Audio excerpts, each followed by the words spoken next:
2025 terjab 1 Universitas Islam Negeri Mahmud Yunus Batu Sangkar. Kami guru madrasah Sanawiyah MTS Bustarul Arifin. Maka dari itu kami akan melakukan uji kinerja Mapel Akidah Akhlak kelas 8 dengan tema akhlak terpuji. Sekian, terima kasih. Wassalamualaikum warahmatullahi wabarakatuh. Assalamualaikum warahmatullahi wabarakatuh. Waalaikumsalam warahmatullahi wabarakatuh. Apa kabar adik-adik? Alhamdulillah, luar biasa. Ada yang gak hadir? Ada Pak. Siapa? Niwaro. Kenapa gak hadir? Sakit. Oh, mari kita doakan mudah-mudahan beliau bisa ikut kegiatan belajar mengajar seperti semula dan juga bisa ikut serta dalam kegiatan selanjutnya. Mari kita awali pertemuan kali ini dengan pembacaan doa. Mudah-mudahan apa yang kita dapatkan ini mendapatkan ilmu yang banyak, yang barokah. Mungkin di antara adik sekalian ini bisa memimpin di antaranya. Bisa tidak? Bisa. Mari ke sini.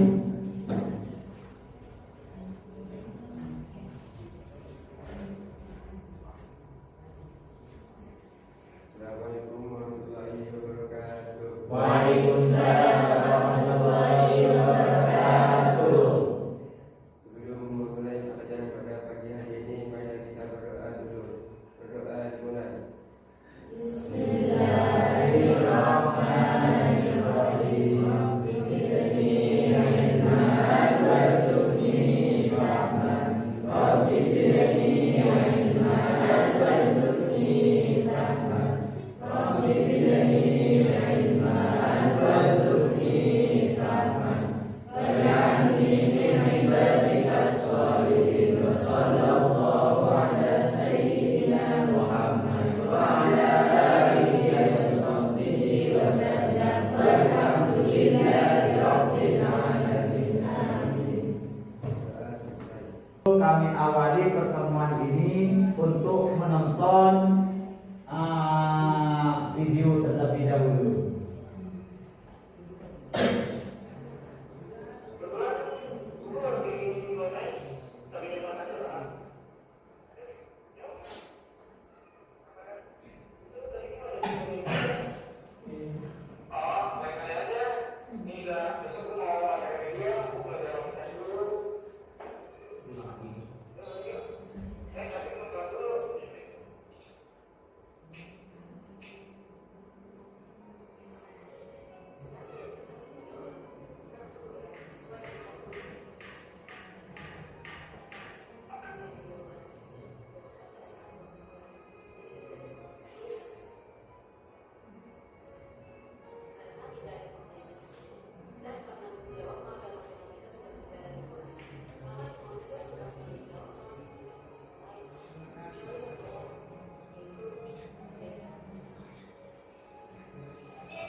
Serius sedikit sambil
Maka dari itu adik-adik sekalian, untuk memahami di antara beberapa akhlak terpuji itu sendiri, di antaranya adalah apa arti akhlak itu sendiri.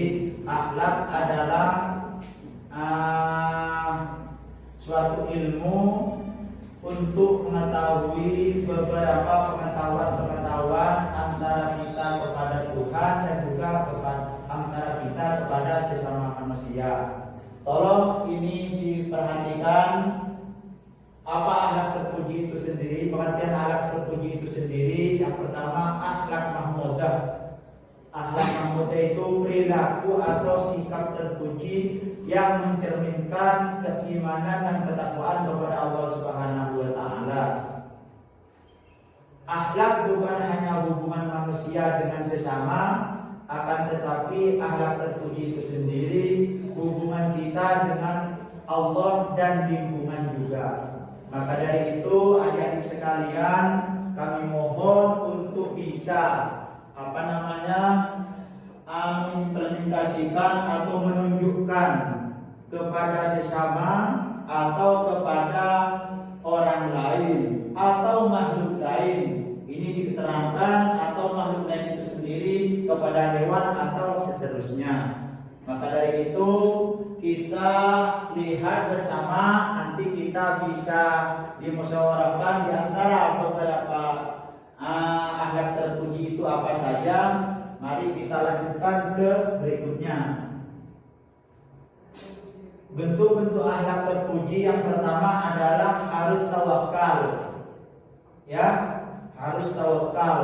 Tawakal itu sendiri kita berpasrah diri kepada Allah Subhanahu wa taala dalam melakukan beberapa tindakan-tindakan yang sekiranya menunjukkan ke sesuatu yang positif. Yang nomor dua adalah tawaddu. Tawaddu itu bahasa Indonesianya adalah orang yang merendahkan diri untuk menyikapi tentang sesuatu yang kita hadapi. Yang nomor tiga adalah ikhlas. Ikhlas itu pasrah diri kepada Allah dan melakukan sesuatu itu sendiri tanpa pamrih spesial apapun. Yang nomor 4 materi kita adalah sabar. Sabar itu biasanya kita harus sabar menghadapi beberapa cobaan. Cobaan itu sendiri silih berganti bentuknya. Ada yang diuji dengan kelaparan, ada yang diuji dengan rasa sakit, dan juga ada yang diuji dengan ketidaksukaan, sesuatu yang sekiranya menimbulkan kesal atau malas.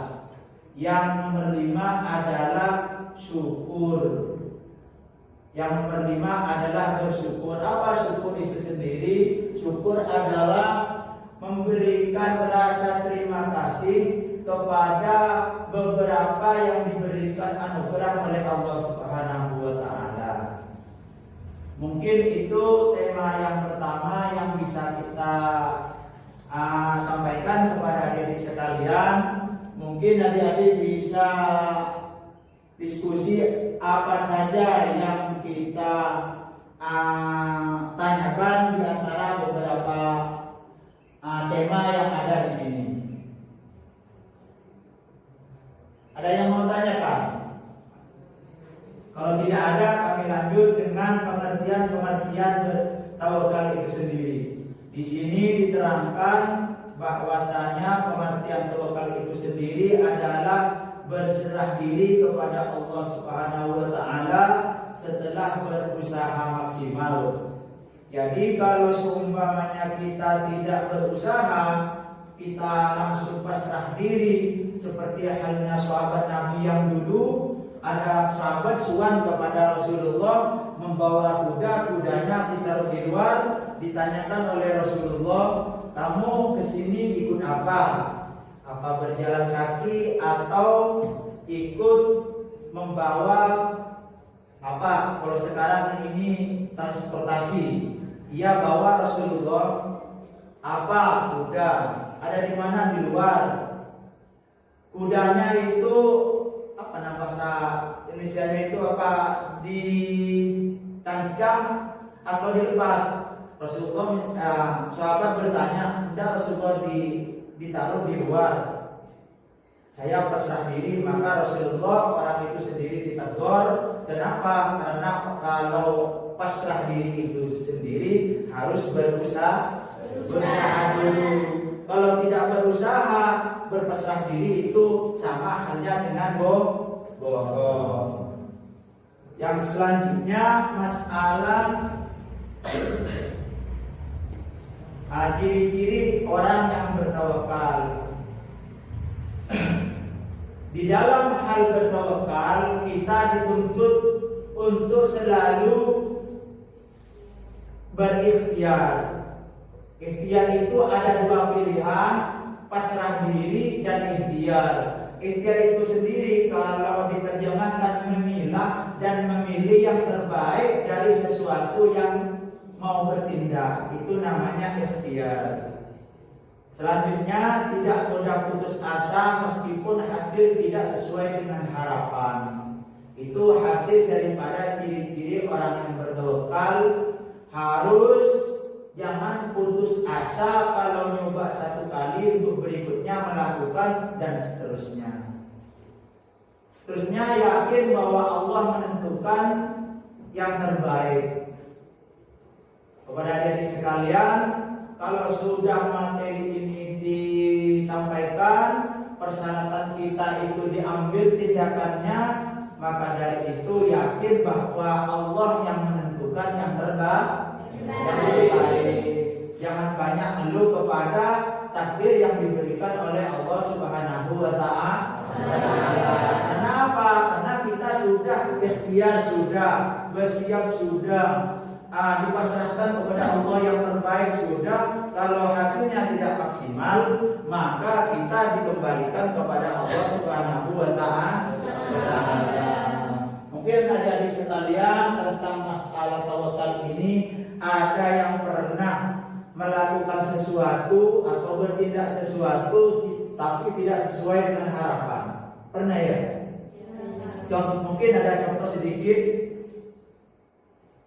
Belajar atau tidak naik kelas atau gimana, atau melakukan sesuatu yang tidak pernah kita capai, ada ya.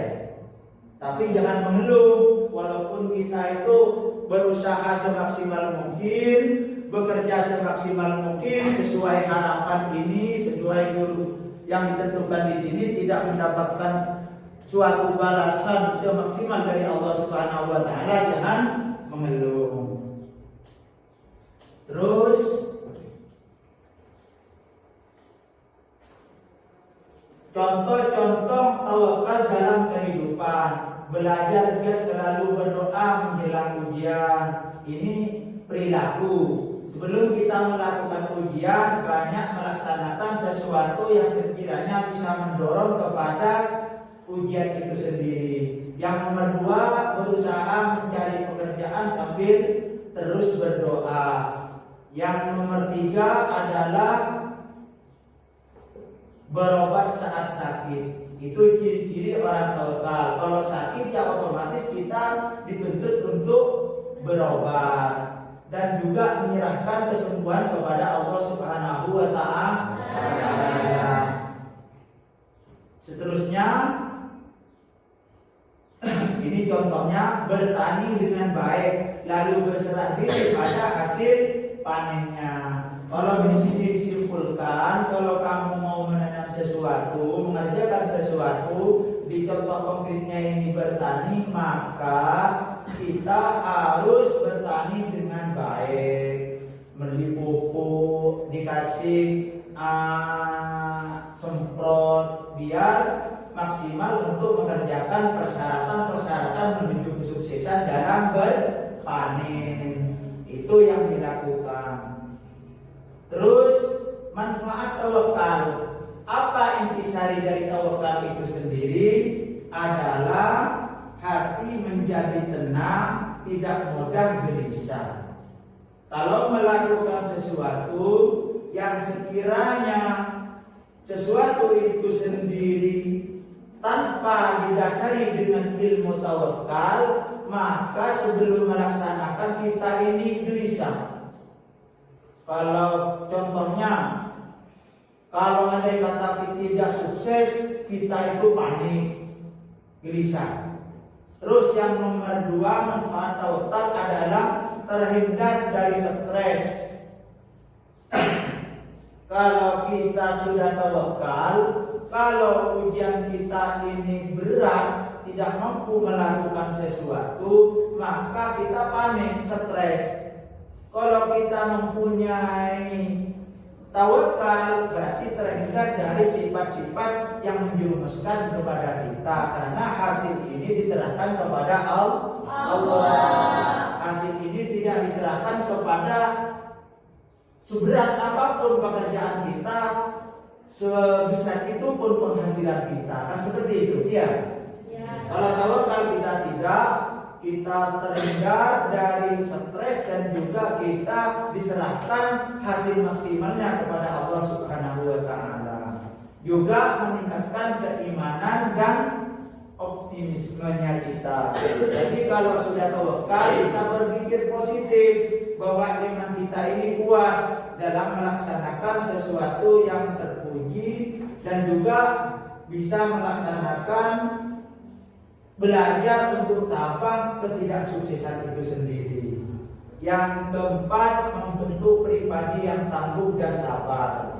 Jadi kalau orang yang tawakal, mempunyai sifat tawakal, kita ini tangguh, tidak gampang terpengaruh kepada apapun. Maka dari itu kita pesankan kepada adik-adik sekalian, simak bersama-sama tentang tugas-tugas seperti ini.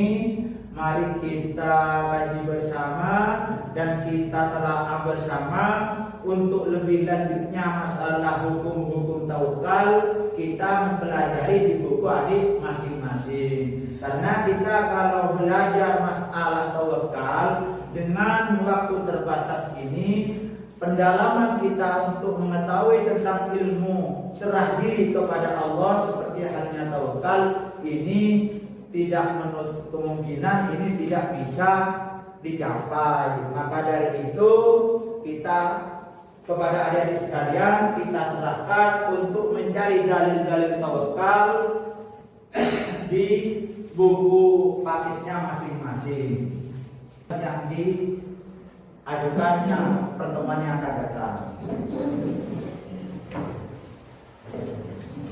Serius ini ya, mengerjakan tugas.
Sudah selesai adik-adik?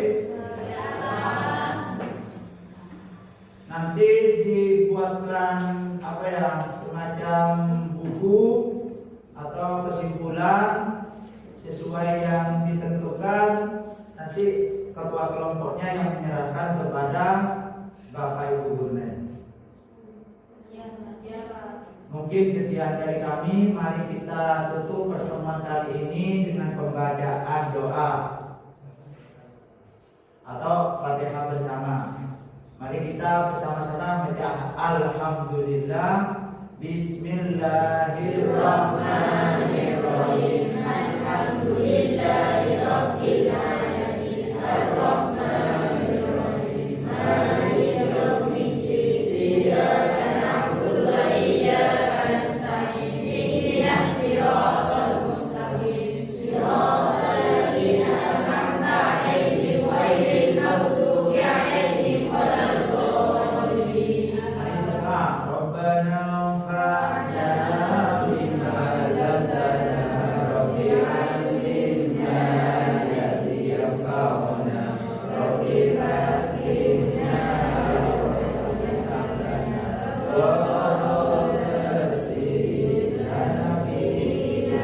Allahumma sholli ala sayyidina Muhammad wa ala ali sayyidina Muhammad walhamdulillahi rabbil alamin. Amin.